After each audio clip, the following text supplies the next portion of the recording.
Happens when you mix black bean chili, bandits, and an unlikely hero? A Wild West adventure of biblical proportions. Christopher and Alan Miller have developed and created a wonderful new series called Heroes of Promise. And today we're going to be introduced to the very first book in that series, The Legend of Gid and the Black Bean Bandits. So stay tuned for a brand new adventure on a twist in biblical stories. From coast to coast across North America, this is Deeper Living, bringing the inspirational marketplace to your front door. We exist to bring you the latest and greatest from authors, artists, and artisans around the world. You're going to love this.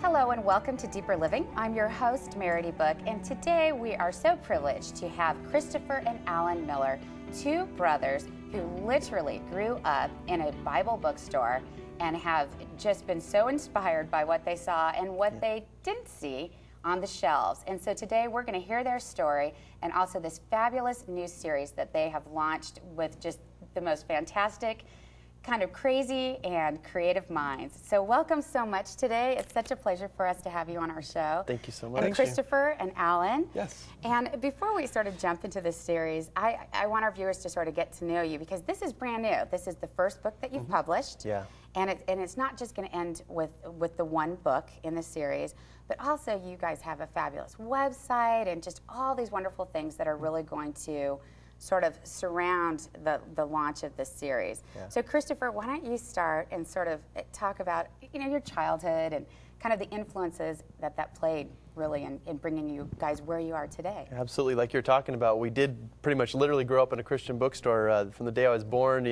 Just my mom and grandparents were running a Christian bookstore, and so just a few days after coming home, we were put in behind the shelves of a Christian bookstore while she was running the store, and grew up in there, and so wrapped up and rolled away. Yeah, and we started out just sleeping there behind the thing, but as we grew up, getting to be little squirrely toddlers, we were running behind the shelves and grabbing everything we could, and probably making a mess of the store, but at the same time having a lot of fun and learning a lot of cool things from our parents who were doing great customer service and helping people find some great material. Right. And but as children, we just gobbled up any of the stuff that came in that was for boys. Like brothers growing up in the bookstore, we would read everything that came through the door, and so it was now, a lot of fun. As children, what was your favorite? What was your favorite, Alan? Like product that was out there? What was your favorite character or story? Oh boy, we have a ton that it's been fun to think back through as we've even become authors ourselves, and we go back to what were some of the stories we really loved, and there was Tales of the Kingdom, which is by many standards, kind of unknown by today's generation, but a great story. Has some great fantasy and just beautiful pictures. That we also had, there's a lot of books by Frank Peretti in our older years as we were going up to grade school. Frank Peretti had some Cooper Kids. Yeah, and he was sort of a forerunner in absolutely. fiction. He was. I mean, yes. It's just now sort of catching up to his storylines. Yeah. Now, you guys have sort of this creative background. Now, both of you went to the Seattle Art Institute. Correct, yeah. And so now, talk a little bit about that. What certain areas of expertise did you guys both sort of, same thing, different? Well, yeah, as we grew older, we were both very artistic, and we were drawing, writing little books as we were growing up, but we became fascinated with animation. And we'd actually take little paper cutouts and film them with our video cameras when they came out, the little VHS cameras. And you used to rent the video cameras. We had to rent the camera because we didn't own them. And you're like certified dorks? Yeah, no, pretty much. So we had our own little animation studio growing up. You guys do paper cutouts. Oh, it was really funny. Making the stories, making the sets. You had to do something at that store. Right, exactly. So we had time to play around. And then, so we decided at one point, he was a couple years behind me in school, but I took a year off and was an intern at our church as a youth pastor for a little while. And then he caught up by a year, and we went to college together to the Art Institute, and we wanted to do animation. So. This was back before the first Toy Story came out, so nobody before had really. CGI it was like a dream of ours to kind of see that stuff kind of come to fruition. And so we went to get a degree, and the only place that had a computer animation in our area was Seattle Art Institute, and that was great. And so went together, and it was awesome to be there to support each other through the whole process. And we could take when there was a couple classes that overlapped that we wanted to both take. was like, you go do that one, I'll do this one, and we'll share each other's notes afterwards. So we had a lot of fun. That's so unique because honestly, when people go off to college, it's usually to sort of break away from the family and gain that independence and move away from home. And yet, you guys seem like you're the best of friends. And have you guys had any real creative differences? I'm sure probably launching this project, maybe. Oh, absolutely. You have creative differences to a certain degree, but it's we always know that we're going to work it out for the best. In what there never fights or anything. It's just hey, I have this vision right here. I have this vision right here, and it comes together. Well, it's just part of the process. Yeah, it is such a unique collaboration because really no one knows you like your family. Right. And you kind of, if you're thinking the same, you kind of have the same senses of humor and laugh at the same things. So it really does make for the ultimate collaboration. And both of you have children. Yes. And they're in the toddler stage, older? I have a almost 5-year-old and one that just turned 2 boys. Yeah. Keep me very busy. Mine's 2.5 and one on the way. So. All right. So this is just perfect little test market for these. That's right. Yeah. Now, these stories you sort of base, there's going to be 5 in the series, and they're all set in the Wild West in a town called Promise. That's right. That's the name, Heroes of Promise. Correct. I love how you guys did the play on words throughout the whole thing. I'm like, hey. That makes sense. And it even took me a second to get it, and I went, that's smart. There's a lot of that, Talk about how did you figure out, the first story is The Legend of Gid the Kid and the Black Bean Bandits. So now, how did you come up with what stories you were going to sort of bring into this Wild West adventure, format? Wow. Well, it initially started with just out of a morning devotions Chris had. We happened to be at a writers' conference where we were just trying to make connections and just seeing what would it take to become authors. Knew we wanted to try and get in there after 10 years being out of art school, saying, hey, we want to start here. We want to, be able to give back to this industry. And Chris had a devotion about reading through Judges and read the one line in there about, in those days, Israel had no king, and every man did what was right in his own eyes. Right. And he had made the comment, that just made me think of Wild West, Alan. And the story of Gideon always intrigued us as a topic of, possibly animating or telling a story from. So, we started kicking around, well, what would that look like? This is in the Wild West then, and Gid the Kid, which kind of, we were joking about that. And we even have the notes, we dug out the other day, and sure enough, just a few notes from that first conversation. And that's kind of what birthed it. And really, to be honest, as we started going through it and saying, well, let's try and make a story out of this, it started writing itself, just off that simple Wild West, Gid the Kid. And, we just started looking at the story of Gideon and, okay, well, we're not going to use a fleece, they don't be that obvious. And the story, the beans came out of that and, cooking chili. The beans came out of fleece? Well, it's just, however that works, I don't know. The mind of creative people. Well, we have a lot of authors on this show, and a lot of the fiction authors always say, well, I have this little person, and, we hear voices, the idea, the character just visits me, and we all kind of go, oh, that's good, But it's fun, when you roll with the whole creative process, it does. It's like the quantum leaps from one thing to another thing, and then the finished product. Now, you guys started with a book, even though you've done animation. Right. So let's talk briefly about that. The book, you guys are going to come out with the DVD of these. We're working on that. We're trying to find the production, financing and stuff to get all that pulled together. We obviously have a talent pool between the two of us, but we'd need more people behind that as well. Right. And certainly, so we've been having some great meetings and trying to pull some stuff together. There's things in the works. Nothing solid that I can say, yes, it's coming, but that's our goal. So we're pursuing that until it happens, and we'll see or until God shuts the door. Now, on the website, because I've visited the website and it's adorable, and I have a 6-year-old son, and I have to tell you, it is really nice to see a product that's been developed by guys for little guys. That's and it is, because right now, first there was nothing for little girls. Now that it's inundated with little girls, and it's just saturated with product out there.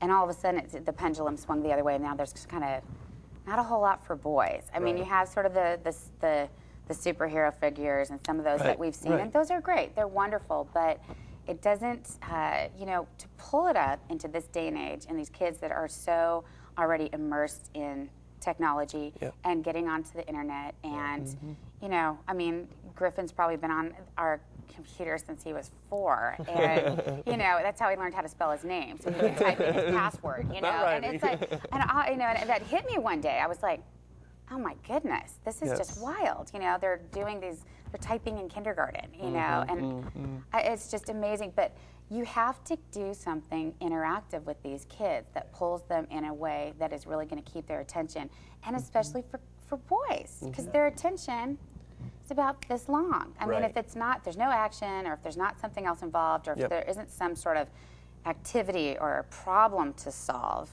you lose them. So it's just, and you guys have put together a whole collection. When we come back, I want to talk about how that plays into it, how you've really overlapped and cross-promoted the things on the website with the book, and a lot of the fun things that you actually have in the story, and we'll get to meet Gid the Kid. Cool. So stay with us. We're going to take a short break, and we'll be right back.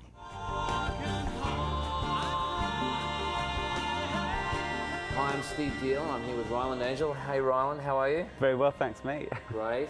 Ryland has a new CD out on the EMI label, and it is going to take the country by storm. You need to check it out.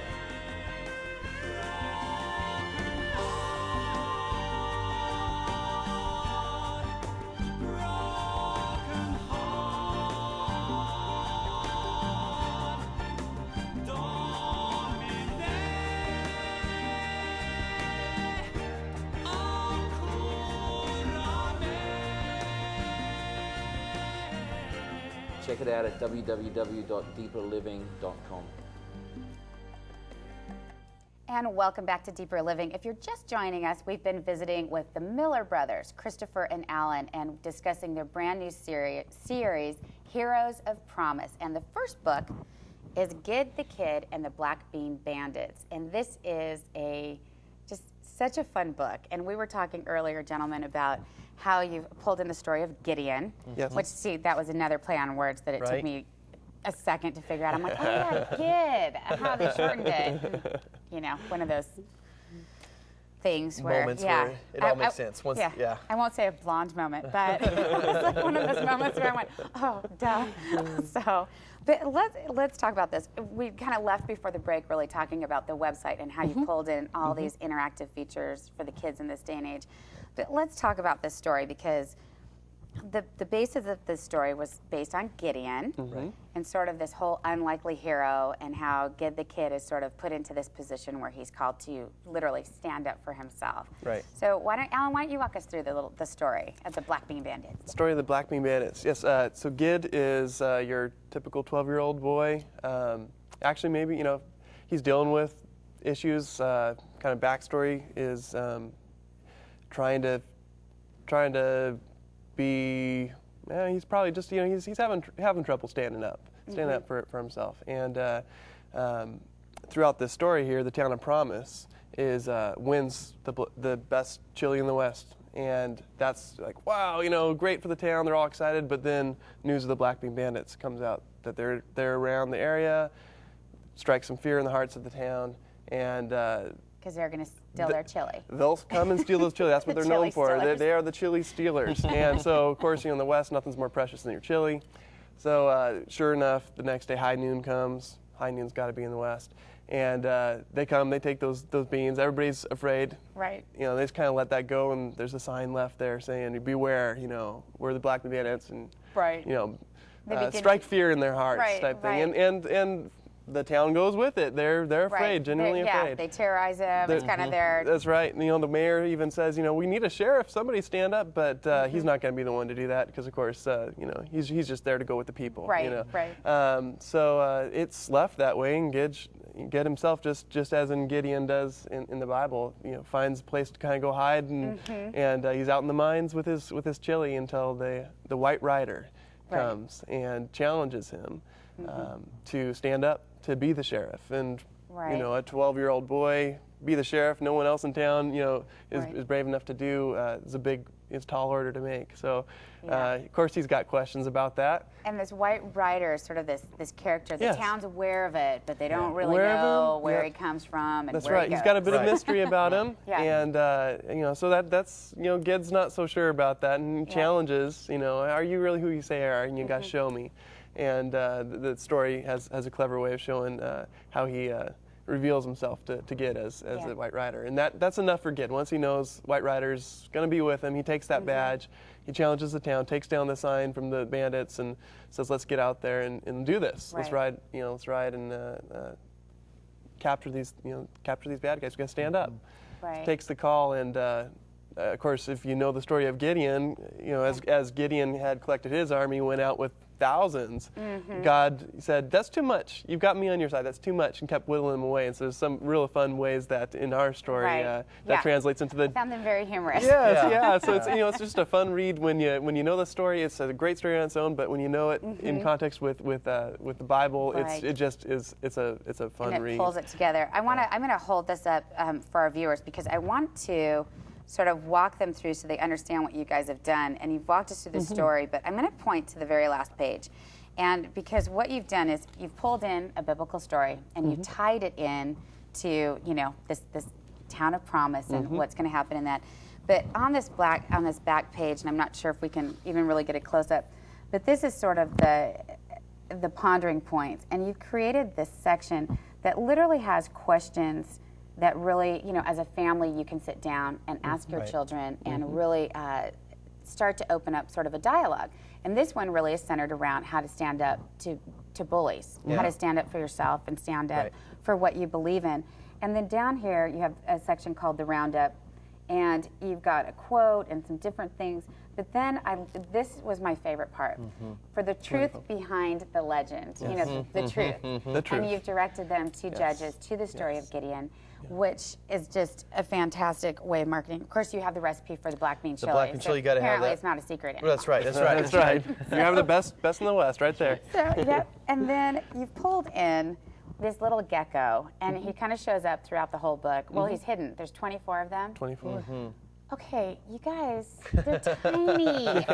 Some of them are harder to find than others. This is right. I found like 13. I mean, I couldn't, and my production manager found like 17. And then it was like a competition was But my 2-year-old on. can find them all. So, what do you know? These kids are smarter than us. They get the inside scoop. That might be. But what is so brilliant about this is you've pulled in the Bible, you've pulled in practical story, you've pulled in a practical way to introduce the story and talk about a relevant topic that the kids are going to experience in school at this age. You've pulled in, the whole entire Bible story so that they get the truth behind that story. And then you just pull in this really fun thing so that they're actually searching for something in the book. Brilliant marketing, by the way, because now the kids won't put the book away. That's right. They got to go back and read it again. That's right. And they just go back and look at the pictures. And I'll hold up because you guys have used your background in animation, and that's really what has done these pictures. Let me find a real fun one that we can hold up for.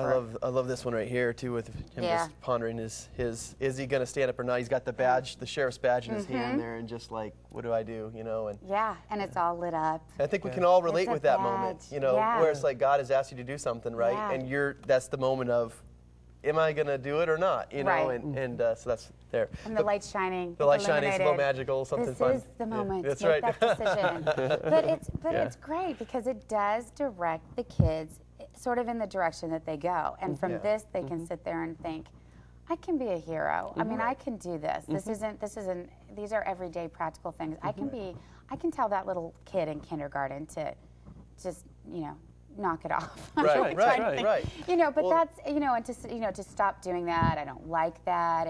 And it does open up those dialogue, because a lot of times when kids get to this age, and this is really designed for ages 6 to 10? 6 to 10, Okay, so that's, those are the ages where they really are trying to find themselves. Yes. They're beyond the toddler stage. They really are hitting that kindergarten, getting into school, dealing with other children, and the dynamic of finding out who they are and what they're capable of doing. And it's such a perfect vehicle. And I think, again, for boys, it's just I think that they need to, sort of have that extra push. I mean, girls can usually be a little more vocal about how they feel. We realize that kids nowadays are dealing with a different level of bullying than we are, in the sense of they're aware of the terrorism in the world that's happening. These kids have seen 9/11. They've seen the war in Iraq going on. They see a lot of the stuff that any of the stuff that's happening now. Columbine. I mean, this is stuff that they're dealing with that we didn't deal up. I never worried about kid bringing a gun to school growing up. It just didn't cross my mind.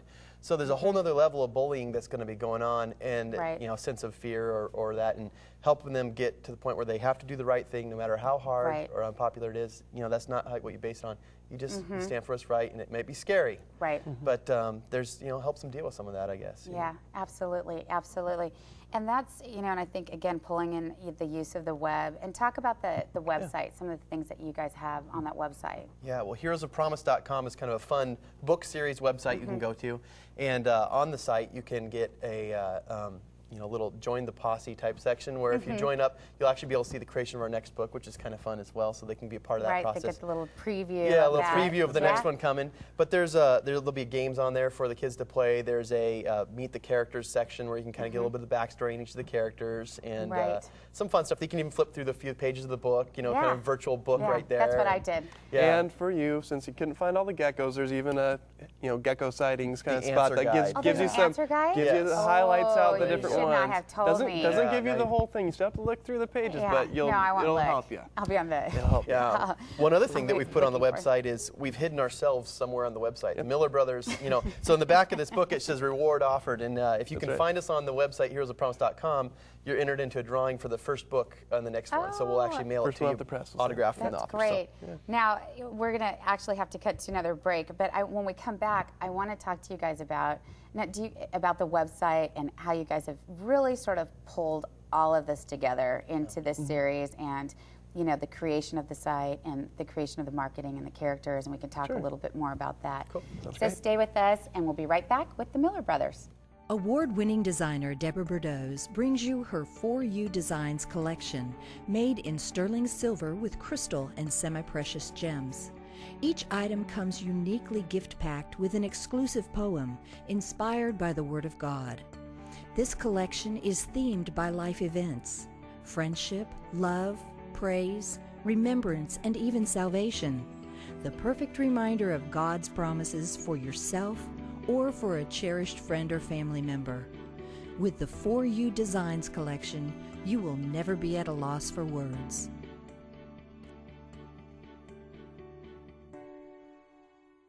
And welcome back to Deeper Living. We are in our final segment, if you're just joining us, visiting with the Miller Brothers, and it has been so much fun. And we've been talking about Gid the Kid and the Black Bean Bandits, the first book in the series.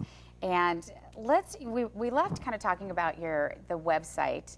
And now, do you guys design? Are you the web designers? We are. And that's sort of where now you get to That's play right. in your animation. We had gone from Yeah. college into doing web design and have our business doing that. So this was a natural for us when we started writing a book. We wanted to follow Right. it up with a great site. So Absolutely, and pull that in.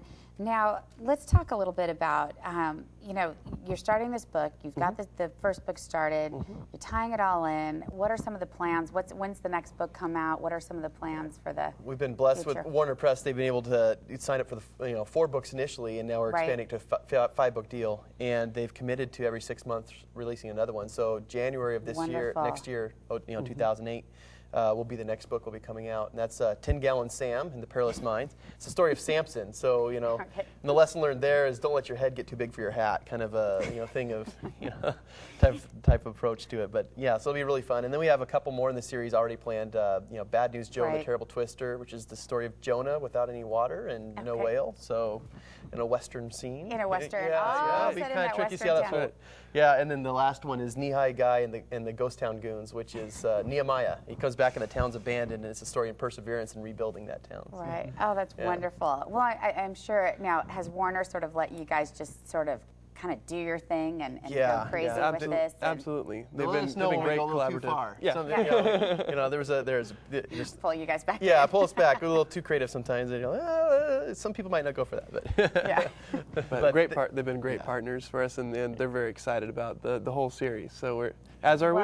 Well, It's been great. and understandably, because again, there's so much out there, for kids, and kids products are inundated. This is a great time to be a kid. Right. There's so many products out there, but as a parent, though, we have to sort of wade our way through it and really see if it's, going to be of some value Right. to our children, and even if it comes under the banner of an inspirational product, that doesn't necessarily mean that it always is or that it's always that great. I mean, if you slap a Bible verse on something, that doesn't exactly mean that your kids are going to love it. Right. But all the time, I mean, literally what I love about this is it's sort of like your background as kids growing up in a Bible bookstore sort of groomed you for this, but really just, the talent that God's just sort of downloaded you guys in for this creative brain and just a way to think and how, guys are wired to kind of put this whole thing together. And if there was one thing, I mean, you've just launched this. What are some of the things that you've seen that were sort of unexpected already? Have you gotten response back from kids yet? My favorite experience so far was when we did our first book signing not too long ago, because it's just being released, but at our local bookstore, and the owner's daughter was there, and they'd had an advanced copy, to get ready for it, and she must be 5 years old. Actually, she had just turned 6 that day. It was her birthday. She was very excited about it, and she came up to me and said, there's a great picture in here. Have you ever seen this one before? And she opens it up, and she's showing me. She said, this is so funny. Do you see that? That White Rider just lit the fire right there. And then she says, oh, and this is really funny back here. You got to see this. And just to have her showing me, it was precious and so cute. And just rewarding to be able to see they get it, and they've enjoyed it. And she knew this. She could tell me the story, and just as I could tell you stories I was taught as a kid, it's just precious. That enthusiasm. Yeah. And then you kind of know, okay, we got this right. We did. That's right. It's That's like, right. okay. It hit a mark for them, and and again, while this is going to be an awesome story for boys, the girls get it too, and she was right behind it. Just I love cowboys. And I think that's the captivating thing. It's just like certain characters are definitely for boys and girls, but girls will easily benefit by this. They'll have so much fun with this because it does pull in sort of the interactive side of it and the images and the quality of the story. I mean, absolutely. I mean, we've talked about it's for guys, but if there's any viewers out there that have girls, it's definitely a, no worries. It's a Western. It's a Western. There's horses in it. Yeah. So there you go. Yeah, a pony. That's right. A pony. Yeah. And every girl wants a good pair of boots. That's right. It has been so fantastic to have you on our show today. You guys are just wonderful, and I was going to wish you just the best of blessings, but it's going to come. I mean, there's absolutely no way that this isn't just going to take off. I would try to think of some Wild West pun like wildfire. I don't know. I'm like, okay, what's a Wild West thing? But I have to laugh because one of the quotes on the back from Stephen Bly, and if our viewers know who he is, he's Christie Award-winning author, has written a lot of Westerns. And he says about this book, a creative, biblical, and more exciting than a skunk trapped in an outhouse. Yes, yeah. When he said that to us, we were like, is that good? But oh, high praise. Yeah, that's right. But it definitely is us, that type of humor, that real fun, approach to things. So absolutely wonderful. Yeah. Well, this is Gid the Kid and the Black Bean Bandits, and it's the first in the series of the Heroes of Promise, and you can find this on our website at www.deeperliving.com, and you'll also see all the features, and you can visit the website for the Heroes of Promise series and catch up on the next book. But thank you for watching, and continue to join us here daily right here at Deeper Living.